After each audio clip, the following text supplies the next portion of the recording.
შეიძლება რომ ცნობილ YouTubers ასეთი შიში ჰქონდეს. მოგესალმებით მეგობრებო, მე ვარ Cook Salome და თქვენთვის უნდა მოვამზადო უგემრიელესი ვიდეო და ამიტომ დარჩით ვიდეოს ბოლომდე. თავი არ თავივიწყდეთ რომ კამერაში ვიყო. დღეს გაიგებთ რისი სჯეროდათ და ეშინოდათ ცნობილ ქართველ YouTuberებს. რა ხდებოდა მათ ბავშვობაში? რითი ატყუებდნენ მათ რა დააჯერეს? შენ თუ ამ ვიდეოს ბოლომდე უყურებ, ვიდეოს ბოლოს სასწაული გეწვევა. ეს სასწაული ვარ მე YouTube-ზე ხალხო. გაიგეთ და შეიგნეთ. ბრენდი ვარ, ბრენდი, შეიგნეთ. თუ მოვიწყდება რომ გამოიწერეთ ჩემი არხი და რომ მალე ავიდე 700-ზე, მე 1000-ზე და 1000-ზე რო ავალ, აი ჩანზე ბედნიერი ადამიანი არ იქნება. მე თუ ბედნიერი ვიქნებ, სამყაროც ბედნიერი იქნება და ვინაც რომ სამყაროში ბედნიერება, სიმშვიდე, სიყვარული და რა ვიცი, ყველაფერი კარგი იყოს, ამიტომ ამიყვანეთ 1000 გამომწერზე. კარგი იყო. მოკლედ გადავიდეთ საქმეზე, რისთვისაც შევიკრიბეთ დღეს, ამდენი ხალხი შევიკრიბეთ და გამოვკითხე უამრავი YouTuberi. უმეტესობამ გამცა პასუხი, უმეტესობა ვერ გაიხსენა რაც მე ვკითხე, მაგრამ თავარი ის არის რომ შეიკრა ძალიან საყვარელი და კარგი პასუხები. პირველი არის გიორგი დანელია, რომელმაც მოგწერა რომ ან მოგწერა ვის მოგწერა, ერთ კაციანი YouTube ხარ. ძალიან ეჭვშეურევლად მჯეროდა თოვლის ბაბუის, რადგან სულ მოდიოდა ჩემთან. ამ პროცესში რამდენი რაღაც გამახსენდა, რამდენი ვერ გავიხსენე რაღაც და ან თოვლის ბაბუაზე ხო ყველას გვჯეროდა ბავშვობაში, არსებობენ გამონაკლისი ბავშვებიც, რომელსაც არ სჯეროდათ, მაგრამ ვერ გავიხსენე და აი მან გამახსენა და მომწერა და ალბათ მართლა დიდი ხანი ჯეროდა თოვლის ბაბუის, რადგან მე ისეთი მაიმუნი და ცუღლუტი ბავშვი ვიყავი, რომ ჩემით გამოვარკვია თოვლის ბაბუა რო არ არსებობდა. დავინახე სადამალა ბებია ჩემი საჩუქარი, მივედი, შევამოწმე და ახალ წელს რო იგივე საჩუქარი დამხვდა, აი მაშინ გამოვარკვია რომ თურმე თოვლის ბაბუა ბავშვები თუ უყურებთ ამ ვიდეოს, თოვლის ბაბუა არსებობს. თქვენ როგორ გაარკვიეთ და როდის აღმოაჩინეთ თუ გახსოვთ, აუცილებლად ესეც დამიწერეთ. მოკლედ YouTuberებს ასევე დაუსვი კითხვა შურწმენებს გაიხსენებდნენ, ან თქვათ თუ ეშინოდათ რაიმე არარეალური. ჰიტამ მომწერა რომ ბავშვობაში ეშინოდა ლოკოკინების და თურმე ახლაც ეშინია. ძალიან კარგი პასუხი იყო სასაცილო ჩემთვის. თუ ნახავს ამ ვიდეოს ჰიტა, დაგვიკომენტარე ჰიტა რატომ გეშინია ლოკოკინების დღემდე. შეჭამდი თუ არა ლოკოკინას. შემდეგი არის ასევე დამწყები YouTuberis სალის ბაბლი, რომელიც გეცოდინებათ კრეატორიდან. დაზე მოგწერა სალი. ბავშვობაში მეგონა რომ მასწავლებლები სკოლაში ცხოვრობდნენ, იმიტომ რომ ვერ ხედავდი როდის მიდიოდნენ და მოდიოდნენ. და ერთ დღეს პირველად დამრიგებელი რომ შემხვდა მაღაზიაში, ეგზისტენციალური კრიზისი დამემართა. აი ესეთი რაღაცა მართლა. აი ხა მასწავლებლებზე რო ტუალეტში არ დადიოდნენ, ეგ კი გამიგია, მაგრამ ეს სიმართლე რო გითხრათ, მე ესეთი შექმნება არ მქონია. და ესეც ძალიან საინტერესო პასუხი იყო, იმიტომ რომ აი მართლა რაღაცა ინდივიდუალურად რაღაცა რწმენები ჰქონდა და გაგვაჩნდა და ესე ვაჯერებდით მოკლედ ჩვენ თავს. შეიძლება სხვას არ დაუჯერებია, მაგრამ ჩვენით რაღაცებს ჩავთვლიდით ხოლმე საჭიროდ. სოდნის პორტალის ირაკლი, რომელმაც ძალიან უხპასუხიანი SMS მომწერა. იგი პირველი ესეთი ცრურწმენა არის, ის ჯეროდა ბავშვობაში ირაკლის. საზამთროს თუ კურკებით შეჭამდი, მუცელში გაგეზრდებოდა. თუ ვინმე გადაგაბიჯებდა, რომ აღარ გაიზრდებოდი ეგეც, ანუ ეს მახსოვს რომ გადაგაბიჯებდა და მე მგონი ფეხი უნდა დაგედო ფეხზე, რომ მე უკან დაგებრუნებინა ეგ გაზრდა თუ რა. ეს უფრო მეტად ნაცნობი იყო ჩემთვის, ხო? ტელევიზორში რო პატარა ადამიანები ისხდნენ. ანუ ტელევიზორზე მაგ ძალიან ცუდი გამოცდილება, იმიტომ რომ ერთხელ ტელევიზორში იყო ვიღაცა კაცი, რომელიც ესე მოგმართავდა ძალიან ემოციურად და მახსოვს ბავშვობაში ნამდვილი მეგონა და მეგონა რომ მე მომმართავდა და იმდენი ვიტირე რომ იმის მერე მე მოი ტელევიზორს კაიხანი ვეღარ უყურებდი. ელო ტოფაძის პასუხებს გაგაცნობთ. არ დაიშურა მან ჩვენთვის სიტყვები. ითებს რომ მოაპრიალებდი რომ კარგი ქმარი და ლამაზი გეყოლებოდა, ეგ ვიცით. ეს ძალიან საყვარლობა. ბებია ჩემა შთამაგონა რომ მარჯვენა ფეხზე უნდა ჩაიცვა აუცილებლად პირველად ფეხსაც მერითორე წარუმატებელი დღე იცის ხო და დღემდე მარჯვენა ფეხით ვიწყებდა. ეს რა საინტერესოა ხალხო რომ ესეთი რაღაცები ვიცით რომ არ არის მართალი, მაგრამ მაინც რო გვჯერა და არსებობს ესეთი ცრურწმენა და ყველა აკეთებს ახლა არ თქვათ რო არა. ესეთ დროებზე 22-22-11-11 სურვილი ჩაფიქრება. ანუ დღემდე ხო ვიცი რომ ეს არის ცრურწმენა და არ ასრულდება, მაგრამ მაინც ვიფიქრებ. იმიტომ რომ ალბათ რაღაცა ენერგიებს უშვებს მოკლედ სამყაროში და და ეკავაქცელოთ ეს.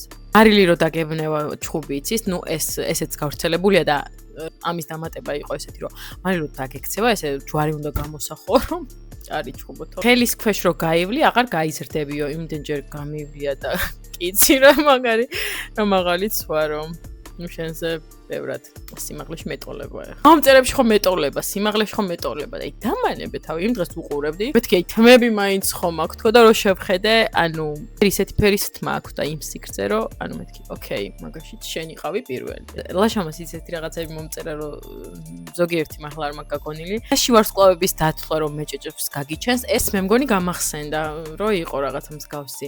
ამოღებული კბილი სახურავზე უნდა ააგდო, იმიტომ რომ თაგვი წაიღებს და უკეთესი კბილი ამოგივა. კბილზე ძალიან სხვადასხვა რაღაცები არსებობს. ახლა მე ვიცოდი რომ აგურებს შორის უნდა დაგედო და თაგვი წაიღებს, ზოგი თურმე უნდა ააგდო.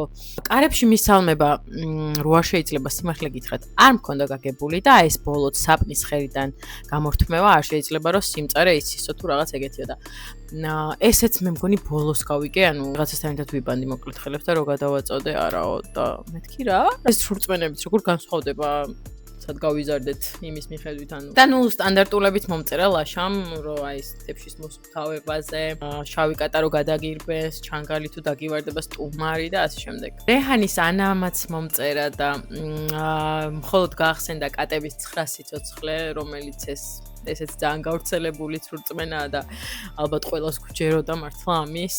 სახურავიდან რო გადმოვარდებოდა ხოლმე კატა, იმას გავიფიქრებდი ხოლმე, რომ ამას 9 სიცოცხლე არაფერი არ მოვა.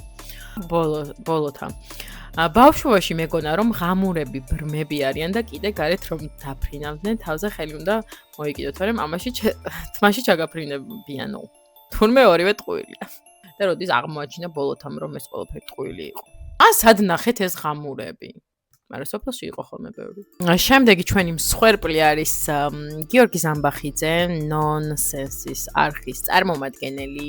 მეგონა რომ გიორგი მარტო მე მერქვა და ვინმეს რომ ნახავდი და გიორგი მქვიაო ბრაზდებოდი და ვეჩხუბებოდი, მეგონა მატყუებდა და გიორგი სააკაძის ძეგლი რომ დგას თბილისში, მაგის გამო მეგონა რომ ჩემი ძეგლი იყო და მასე ძალიან მიხალისე და ძალიან საყვარლობაა და სინამდვილეში რომ გიორგი მარტო მას კი არა, საქართველოს 99% გიორგი ქვია და ორმაგაც ასაცილო ხდება ეს ფაქტი. ვერიკომაც არ დაიშურა ჩემთვის პასუხები, იმიტომ რომ ძალიან ბევრი გაახსენდა და ყველას წაგიკითხავთ, იმიტომ რომ ყველა ძალიან რაღაცნაირი ინდივიდუალური და ისეთია რა, რომელიც ძალიან იშვიათად თუ გაიგებთ ვინმე, არ ვიცი. ერთი ჩემს წინ თაზე გამოქვაბული იყო და მთელი ბავშვობა მეგონა რომ დათვები ცხოვრობდნენ. კიდევ პირობები მქონდა, სკოლის გზაზე ვთამაშობდი და ქვას მივაგორებდი ხოლმე მთელი გზა ფეხით და თუ მივიტანდი ბოლომდე რაღაც პირობა ამისრულდებოდა. ეს ძალიან საყვარლობაა, ძალიან მომეწონა. პირველი კბილი რომ ამოვიღე, საით მხარესაც გადავაგდებდი, იქეთ გავთხოვდებოდი. ანუ აი ეს კბილზე რაც თქვი. თუნდაც აი რამდენიერი რაღაც არსებობს კბილის სურწმენაზე. სათამაშოები რომ ღამე ცოცხლდებოდნენ, მაგის მეც მჯეროდა და დღემდე მოქვს ჩაყოლილი.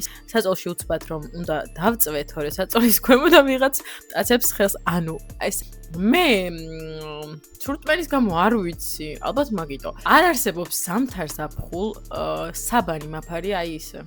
ფეხზე უნდა მეფარო საბანი, იმიტომ რომ რაღაცნაირად დაცულობის შეგრძნება მაქვს და თუ არ მაფარია ფეხზე საბანი, ისე ხო ვერ ვიძინებ და რაღაცნაირად მეშინია რომ მართლა ვიღაცამ არ შეჭამოს. ანანო Lord of the Rings რომ ვუყურე, მაშინ ცოტა პატარა ვიყავი. რუსული გახმოვანება იყო და კინოთეატრში და ფსიქიკა შემერყა გოლუმზე. ხო და ოთახიდან ოთახში ვეღარ გავდიოდი, იმიტომ რომ ჭინკების მეშინოდა. ანენოს ასევე მქონია მარტო დარჩენის ფობია, რომელიც ძალიან გვიან ასაკში დასწლია. ეს ჭინკები და რაღაცა გუდიანები და ისინი მართლა ძალიან საშიშობაა რა. ანუ მეც სიბნელის ისე მეშინოდა ხოლმე რომ დღემდე ჩაყავი. სულ არაფერი არ იყოს, აი შეიძლება მელანდოს. ნიკა მაკარა, რომელიც ბატონოდან ვიცით და ახლა უკვე დაბრუნდა YouTube-ზე მე მგონი აქტიურად. Voice გამომიგზავნა და მოგიყვებით Voice-ში რაც იყო. ბავშვობაში თურმე მაკარას უნდა ხოლმე სოფელში წასვლა და ბიძა ატყუებდა რომ იქო ხეები არისო და იმ ხეებზეო მანქანები ამოდისო თუ ისხავსო. თურმე მაკარას ისე უყვარდა ეს მანქანები რომ სჯეროდა ამის და ყოველ ჯერზე მიყვებოდა ბიძას მანქანებზე. ჩავიდოდა და იქ ხეებზე მანქანები არ ხვდებოდა. მე თურმე ბიძა ატყუებდა რომ არაო, ჯერო სეზონი არ არისო და როდის გამოარკვია ეს ყველაფერი. ამაზე ძალიან საყვარლობაა, მოკლედ. ანუ ქოროს პასუხზე იმდენი ვიცინე. ქორო ხო ქოროა და ძალიან მიყვარს მისი იუმორი, მაგრამ პასუხიც რო ესეთი ქონდა. როცა წვიმდა და გარეთ მინდოდა გასვლა, 1 კილო მარილს ვყრიდი კარის წინ, რომ წვიმას გადაეღო და სულ ამარტლებდა. ქორო ისეთია, რომ მართლა გაამართლებდა, ასე მგონია. თან უამართლებდა. ესე იგი, სრურწმენა არ ყოფილა, ეს სიმართლე ყოფილა, რა ვიცი. ქოროს შევეხეთ და ბასტოს როგორ არ შევეხოთ? ბასტო ბავშვობაშიც ისეთი სმარტი ყოფილა, რომ არაფრის არ ჯეროდა თურმე და დაჟე ისეთი ჭკვიანი იყო. თავს იკატუნებდა, რომ ვითომ სჯეროდა. ეგ ძალიან საყვარლობა იყო, რომ დედა რომ რაღაცას მოატყუებდა, ან რაღაცას ისე ეთყო და იცოდა, რომ ტყუილი იყო და არ სჯეროდა, მაგრამ თავს აჯერებინებდა. ქორო იყო, ბასტო იყო, კალა. გადავიდეთ კალაზე. კალას რისი სჯეროდა ბავშვობაში. შიშით მეშინოდა სახლის ტელეფონიდან, რომ რეკავდა ბავშვობაში ხმოვანი სიგნალი იყო. ის მერეც ჩაწერილი ხმით ქალი იმეორებდა. თქვენ არასწორად აკრიფეთ ნომერი და მაგ ხმის ისე მეშინოდა ტელეფონს ვაგდებდი. ალბათ ეს ქალი ესე წერდა. თქვენ არასწორად აკრიფეთ ტელეფონი. ვარავდეთ შედის ხოლის მათ. და კიდევ რა? კვდრის სურათების რომ ეკიდა სახლში მაგის მეშინოდა. მეგონა რომ სურათიდან გადმოვიდოსნენ. ხო, ეს ცოტა რაღაცნაირი მომენტია. Mastermind-ის წარმომადგენელმა ვახომ ჩემს წინა ვიდეოს Facebook ჯგუფში და მიკომენტარა რომ კიდე კაი ცნობილი იუთუბერი არ ვარო და მეო არ მომწუდაო, მაგრამ აი მოვიდა ვახო შენი ჯერიც, მომწერე და აბა ვნახოთ შენი პასუხი. ხო, ნუ უცებ რაც გაახსენდა ის მომწერა, ეს მე მგონი ყველასთვის ნაცნობია. მჯეროდა რომ თებს თუ არ მოვასუფთავებდი, უშნო ცოლი შემხვდებოდა. ეს მე მგონი ძალიან სტანდარტულია მართლა და ისე გვახსენდება რომ ცოლს თუ არ ცოლს კი არა და ცოლს სწრაფობს ფთავებოდა. თუ არ მოვასუფთავებდით, ან თუ მახინჯი ქმარი გვეყოლებოდა, ან მახინჯი ცოლი, ეს ძალიან ცუდი წვენა. ცილამაზე ხო გარეგნობით არ განისაზღვრება. ბაბი კევით ბუშტის ბერვა მევასებოდა პატარაობიდან და მეგონა რომ თუ ჩამეყლაპებოდა სამუდამოდ მუძეუმში დარჩებოდა. რაც გამახსენდა ამ ფაქტზე, ანუ ყოველთვის ძალიან მეშინოდა კევის ჩაყლაპვის, იმიტომ რომ რაღაცნაირად დაშინებულები ვიყავით, რომ თუ ჩაგეყლაპებოდა რაღაც დაგემართებოდა და კაკოც ძალიან სმარტი ბავშვი ყოფილა და არაფერი არ გაახსენდა. არაფერი არ იყო ისეთი რის მჯეროდაო. ასევე ლენკამაც ბევრი იფიქრა და მადლობა ხალხო რომ იფიქრეთ და მაინც მომწერეთ და დამაფასეთ. მედია იხალისეთ მეგობრებო. თუ აქამდე მოხვედით და ჩემი არყი ჯერ არ გაქვს გამოწერილი, ძალიან გამიხარდება თუ გამოიწერ. კიდე მე რაც გამახსენდა ამ ცრულ წმენებზე იყო ბავშვობაში. ესე მეგონა ხოლმე რომ ვიღაცამ თუ ხელის თხოვა და ქორწინდებოდნენ, მეგონა რომ შეგეძლო ქუჩაში უცხო ადამიანთან მისულიყავი და ხელი გეთხოვა. საერთოდ არ წარმომედგინა რომ სანამ ერთმანეთს ხელს თხოვდნენ ისინი ერთად დადიოდნენ.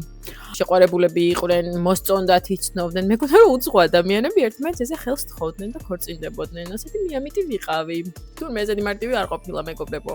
მე ძალიან მიხალისე ამ პასუხებზე. ვენც თუ იხალისეთ, აუცილებლად მოიწერეთ ჩემი არხი და ლაიქეთ ვიდეო და თუ მოგწონთ მსგავსი ტიპის ვიდეოები, აუცილებლად დამიკომენტარეთ. ხო, აუცილებლად არ დაგავიწყეთ თქვენს დაწერეთ, თუ დაემთხვა თქვენი ცრურწმენები ვიდეოში გაჟღერებულ რომელიმეს, ან თუ რაიმე სხვა გაგახსენებათ, ძალიან მაინტერესებს რა იქნება კიდე ისეთი, რაც არ გამიგია ჯერჯერობით. მადლობა დიდი იმისათვის თუ უყურეთ აქამდე და ამ ქნობამდე მოხვედით. და მადლობა ყველა კარგ ადამიანს, ვინც კარგ საქმეს აკეთებს და სხვებზე კარგ გავლენას ახდენს. თუ მეც ვარ მათ რიგებში, ძალიან გამიხარდება. კოცნით ყველას თქვენი ქუქ სალომე.